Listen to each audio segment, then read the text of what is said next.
बिहार सरकार द्वारा आज एक मार्गदर्शिका जारी किया गया है जिसमें नियोजित शिक्षकों को सक्षमता परीक्षा लेने के लिए गाइडलाइन जारी किया गया है, जिसमें बताया गया है कि सक्षमता परीक्षा देने के बाद नियोजित शिक्षक राजकर्मी बन जाएंगे। तो आइए देखते हैं कि यह सक्षमता परीक्षा कैसे ली जाएगी। बिहार सरकार शिक्षा विभाग ने एक गाइडलाइन जारी किया है। बिहार विद्यालय विशिष्ट शिक्षक नियमावली 2023 जो हमारा नियमावली आया था कि यह नियोजित शिक्षकों को कैसे राजकर्मी बनाया जाए, उस नियमावली में कंडिका 4 दिया था। उस 4 में लिखा था कि नियोजित शिक्षकों को एक राजकर्मी बनने के लिए एक परीक्षा देनी होगी, जिस परीक्षा का नाम सक्षमता परीक्षा रखा गया था। आइए जानते हैं। वही बात यहाँ लिखा गया है कि बिहार विद्यालय विशिष्ट शिक्षक नियमावली 2023 के नियम 4 के आलोक में राज्य में कार्यरत स्थानीय निकाय शिक्षकों का सक्षमता परीक्षा लिया जाना है। वही बात जो मैंने बताया कि शिक्षकों को राज्यकर्मी बनाने के लिए एक परीक्षा ली जानी है, जिसका नाम क्या है? सक्षमता परीक्षा। आइए जानते हैं कि उसका निर्धारण कैसे होगा, ये परीक्षा कैसे ली जाएगी। तो उसकी संरचना क्या है? हम सभी जानते हैं कि सक्षमता परीक्षा जो ली जाएगी उसमें 150 प्रश्न होंगे और वह ऑब्जेक्टिव टाइप होंगे। प्रत्येक प्रश्न क्या होगा? बहुविकल्पीय होंगे और प्रत्येक प्रश्न का 1 अंक होगा, यानी कि 150 नंबर का क्वेश्चन होगा और 150 मार्क्स आपको मिलेंगे। कोई निगेटिव मार्किंग नहीं होगी, यानी कि अगर एक गलती प्रश्न करते हैं तो उस पर निगेटिव मार्किंग नहीं दी जाएगी। परीक्षा का जो विषय रहेगा वो आपका बीपीएससी पे आधारित, यानी कि बीपीएससी टीआरई 1 या टीआरई 2 में जो एग्जाम पैटर्न बीपीएससी ने लिया था उसी पैटर्न के आधार पे सक्षमता परीक्षा ली जाएगी। जैसे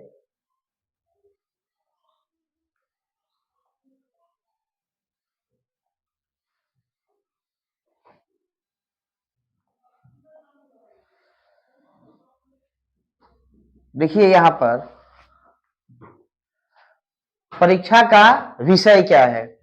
परीक्षा का विषय राज्य के प्राथमिक, मध्य माध्यमिक, उच्च माध्यमिक कक्षाओं के लिए निर्धारित पाठ्यक्रम अनुसार पढ़ाए जाने वाले सभी विषय, यानी जिस विषय के आप शिक्षक हैं या जिस विद्यालय में या प्राइमरी में है या उच्चतर माध्यमिक या माध्यमिक या आप अपर प्राइमरी में यदि आप पढ़ाते हैं, तो जिस विषय की पढ़ाते टीचर हैं और जिस स्तर के आप विद्यालय में पढ़ाई करते हैं या पढ़ाते हैं उसी स्तर के आपका प्रश्न पूछा जाएगा।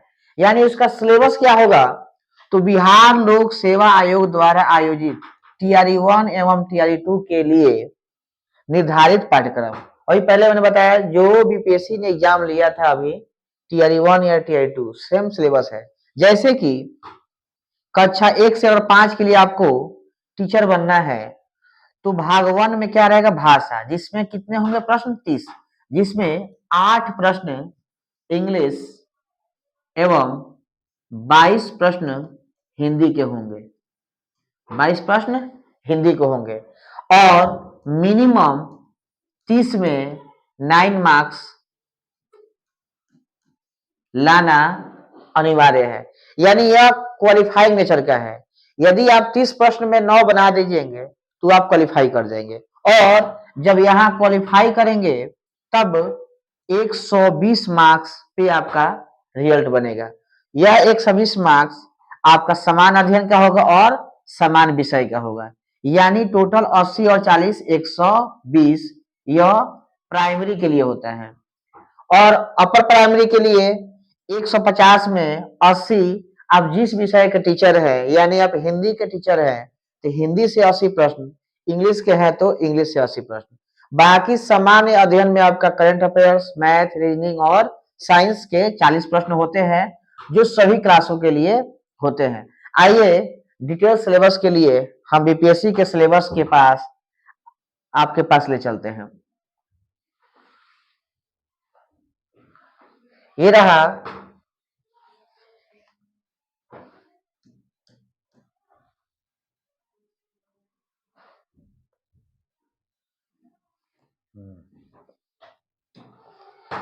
आपका बीपीएससी का सिलेबस। टीआरई 1 का सिलेबस क्या है? तो देखिए 150 मार्क्स, यानी कि 2.5 घंटे की परीक्षा होगी जिसमें 30 मार्क्स भागवन होगा भाषा अहर्ता यानी कि क्वालिफाइंग नेचर का एक लैंग्वेज पेपर होगा जिसमें अंग्रेजी एवं हिंदी के प्रश्न रहेंगे। जो पहले ही मैंने बताया है कि हिंदी के 22 प्रश्न और इंग्लिश के 8 प्रश्न होंगे। टोटल 30 में 30% यानी कि 9 मार्क्स लाना अनिवार्य है। जब आप 9 मार्क्स को पास करेंगे तब आपका 120 मार्क्स का पेपर चेक किया जाएगा। 120 मार्क्स में क्या क्या है देखिए, तो सामान्य अध्ययन और के लिए प्राथमिक गणित, मानसिक क्षमता यानी कि रीजनिंग, सामान्य जागरूकता, करंट अफेयर्स, सामान्य विज्ञान, जनरल साइंस एवं सामाजिक विज्ञान, सोशल साइंस, भारतीय राष्ट्रीय आंदोलन 1885 से 1947 तक की घटना को भारतीय राष्ट्रीय आंदोलन कहा जाता है और इसमें पूछेगा। भूगोल और पर्यावरण से कुछ कुछ प्रश्न शामिल होते हैं। इसी प्रकार यह जो प्रश्न पूछा जाएगा यह आप जिस स्तर के पढ़ाते हैं यानी आप जिस विषय के पाठ्यक्रम एनसीईआरटी से संबंधित होंगे, लेकिन इसका स्तर उम्मीदवार हेतु निर्धारित न्यूनतम अर्हता के आलोक में होगा। यानी कि अगर प्रश्न पूछा जाएगा भारतीय राष्ट्रीय आंदोलन के बारे में तो आप 12th लेवल के अगर टीचर बन रहे हैं तो 12th का प्रश्न रहेगा। यदि आपने योग्यता अगर ग्रेजुएशन किया है और पढ़ाते स्नातक स्तर के टीचर हैं तो उसका स्तर उच्च लेवल का होगा। सामान्य अध्ययन के पत्र का जो पाठ्यक्रम है वह क्या होगा, एनसीईआरटी संबंधित होगा। यानी कि बिहार सरकार के जो स्कूलों में किताबें पढ़ाई जाती है वह उसी को कहते हैं एनसीईआरटी, और भारत सरकार के स्कूलों में जो पढ़ाई जाती है उसे बोलते हैं हम एनसीईआरटी। यानी कुल मिला के जो सरकारी बुक है उसी से प्रश्न रहेंगे और वही ऑथेंटिक होगा। लिखित परीक्षा मैंने पहले ही बताया है कि क्या होगा, एमसीक्यू मल्टीपल चॉइस क्वेश्चन यानी कि बहुविकल्पीय प्रश्न होंगे और निगेटिव मार्किंग नहीं होगी। यह रहा आपका विशेष सिलेबस। अब परीक्षा कैसे ली जाएगी,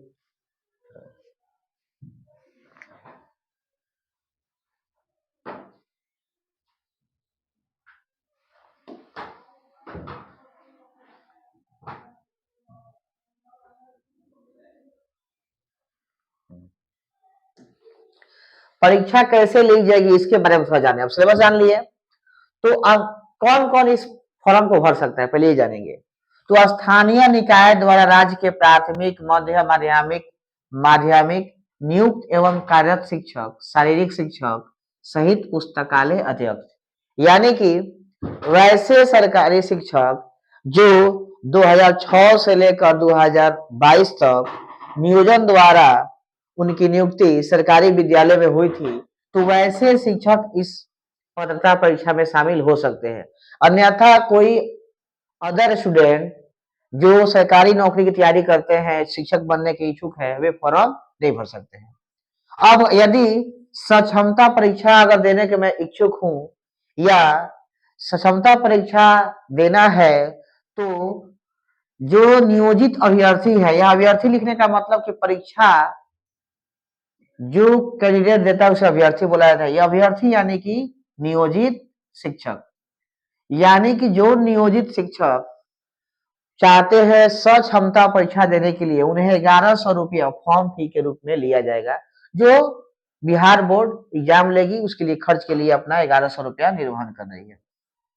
परीक्षा प्रक्रिया एवं अवधि, परीक्षा जो होगी बिहार बोर्ड वह कैसे कराएगी इसके बारे में थोड़ा सा देख लेते हैं। तो जो सक्षमता परीक्षा है वह कंप्यूटर बेस्ड टेस्ट होगी, यानी किसी एजेंसी द्वारा जो बिहार बोर्ड है वह कंप्यूटर बेस्ड टेस्ट लेगी जो ऑनलाइन ली जाएगी एवं उसकी अवधि 2 घंटे 30 मिनट हुई। 150 क्वेश्चन है इसलिए 150 मिनट दी जाती है इस परीक्षा के लिए। अब कंप्यूटर से परीक्षा क्यों ले जा रही है, राज्यकर्मी यानी विद्यालय अध्यापक जो अभी परीक्षा में पास हुए उन्होंने ऑफलाइन परीक्षा देकर राज्यकर्मी बने।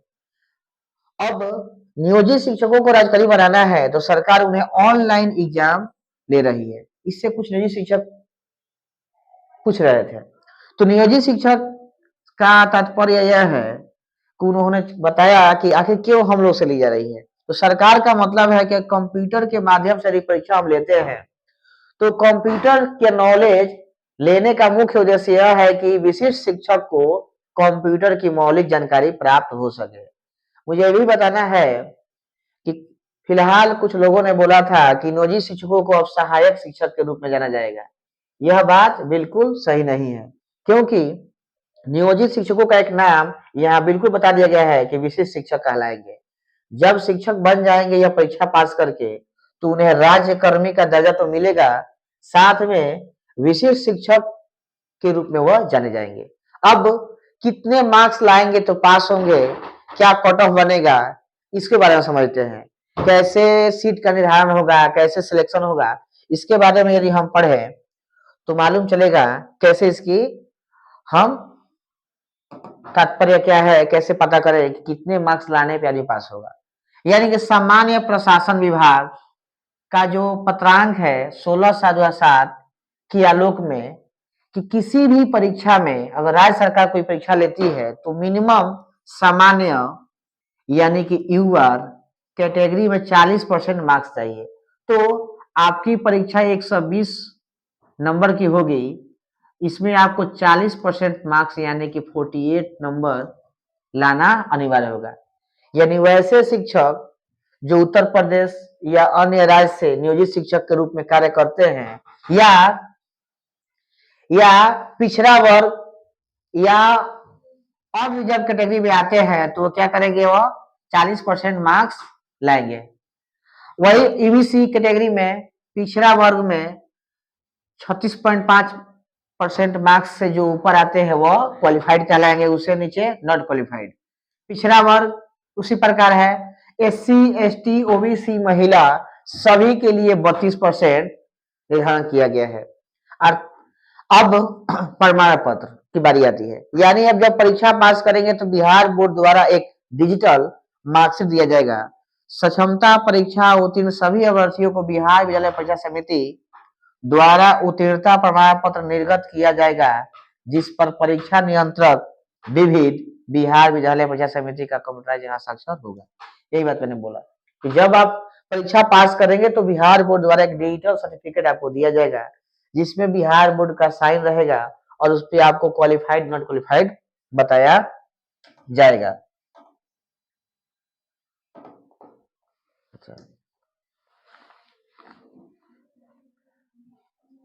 चलिए, हाँ, सक्षमता परीक्षा कब से होगी, इसका फॉर्म कब भरेंगे, एग्जाम कब होगी, ज्वाइनिंग कब होगी, काउंसलिंग कब होगी, कब आप राजकर्मी बनेंगे, इसके बारे में हम थोड़ा सा जान लेते हैं। विज्ञापन का प्रकाशन 26 जनवरी यानी गणतंत्र दिवस के अवसर पर आपको राज्यकर्मी बनने के लिए सक्षमता परीक्षा का आयोजन के लिए विज्ञापन निकाली जाएगी। ऑनलाइन आवेदन प्राप्त की तिथि यानी हम लोग आवेदन 1 तारीख से और 15 फरवरी तक कर सकते हैं। शिक्षक अभ्यर्थी द्वारा एडमिट कार्ड डाउनलोड करना, यानी कि 15 फरवरी तक आप फॉर्म भर सकते हैं। उसके साथ फॉर्म भरने के साथ ही एडमिट कार्ड डाउनलोड भी हम लोग कर सकते हैं। डाउनलोड किए गए एडमिट कार्ड को जिला कार्यक्रम पदाधिकारी यानी डीपीओ से साइन कराकर फिर उसे अपलोड करना होगा। यानी हम फॉर्म भरते रहेंगे, साथ में एडमिट कार्ड आता रहेगा, उस एडमिट कार्ड को साइन करा के फिर पोस्ट करना होगा। अपलोड करने के बाद आफ्टर ऑनलाइन परीक्षा की तिथि 26 फरवरी से 13 मार्च में आपकी होगी। यह कंप्यूटर बेस्ड परीक्षा है, इसलिए पार्ट वाइज होते रहती है परीक्षा। ज्यादा से ज्यादा संख्या में अभ्यर्थी है, 3 लाख नियोजित शिक्षकों हैं, इसलिए 3 लाख नियोजित शिक्षकों को एक साथ परीक्षा देने में कंप्यूटर बेस्ड आसान नहीं है, इसलिए उनको दिन वाइज डे बाय डे 26 फरवरी से 13 मार्च तक परीक्षा ली जानी है। फॉर्म की प्रक्रिया क्या होगी देखेंगे। यही है कि फॉर्म भरते समय हम लोग ध्यान रखेंगे, परीक्षा फॉर्म भरते समय शिक्षक अभ्यर्थी द्वारा खास कर पिता या पति, यानी वही फॉर्म है, किसी भी जॉब के लिए फॉर्म भरना हो सावधानी पूर्वक भरना चाहिए, ये कोई बड़ी बात नहीं है। अब थोड़ा देख लेते हैं क्या क्या जरूरत है। आधार कार्ड, मैट्रिक का प्रमाण पत्र, टेट, सीटेट, स्टेट, शैक्षणिक प्रमाण पत्र, प्रशैक्षणिक प्रमाण पत्र और नियोजन इकाई द्वारा जारी नियुक्ति पत्र, यानी जब ज्वाइनिंग किए होंगे उसका ज्वाइनिंग लेटर आपको भरना है।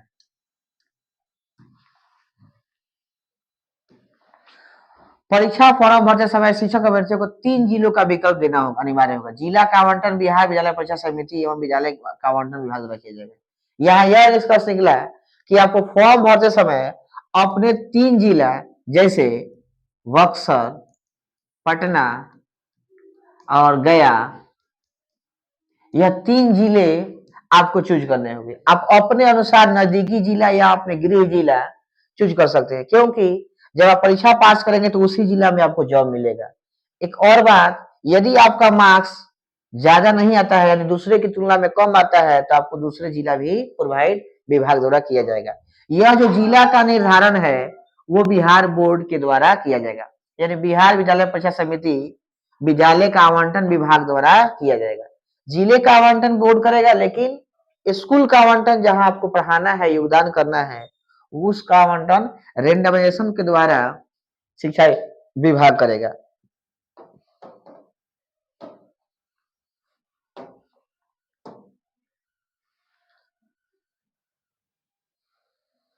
यही है कि शिक्षा विभाग द्वारा भरे गए आवेदन, यानी कि यह विभागीय प्रक्रिया है कि जब नियोजित शिक्षक फॉर्म भरेंगे, वो फॉर्म का जो डेटा होगा डीपीओ कार्यालय में जमा होगा।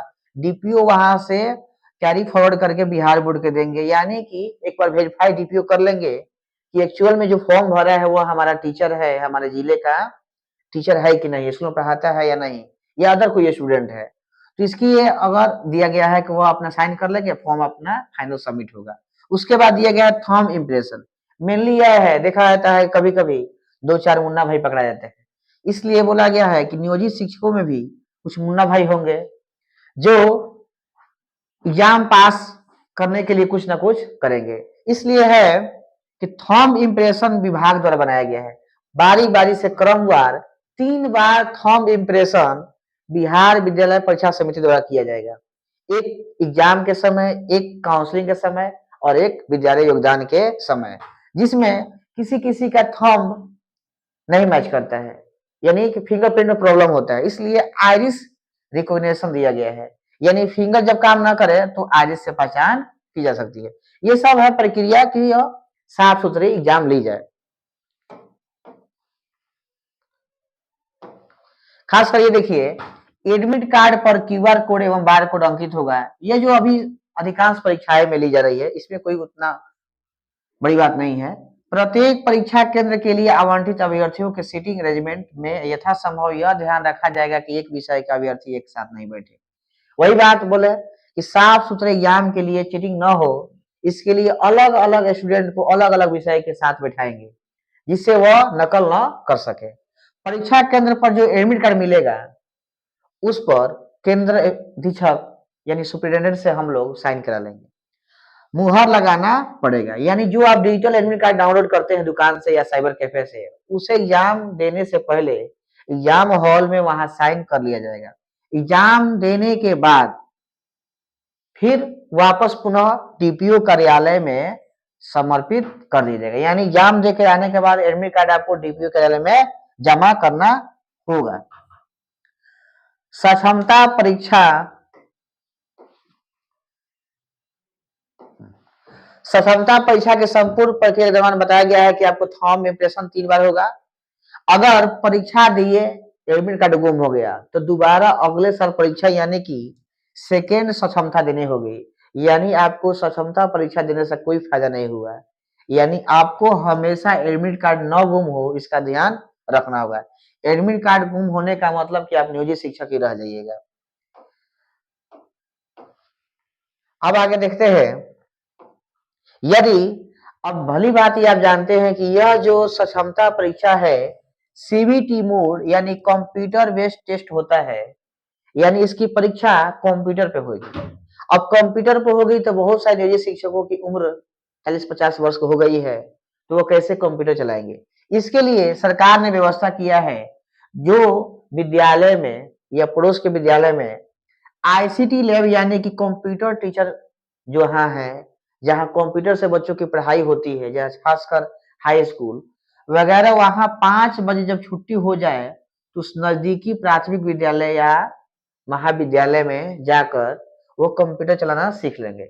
नहीं तो बीआरसी, सीआरसी या डाइट वगैरह संस्था में भी आप 7:30 से 9:30 बजे तक की आप कंप्यूटर सीख सकते हैं।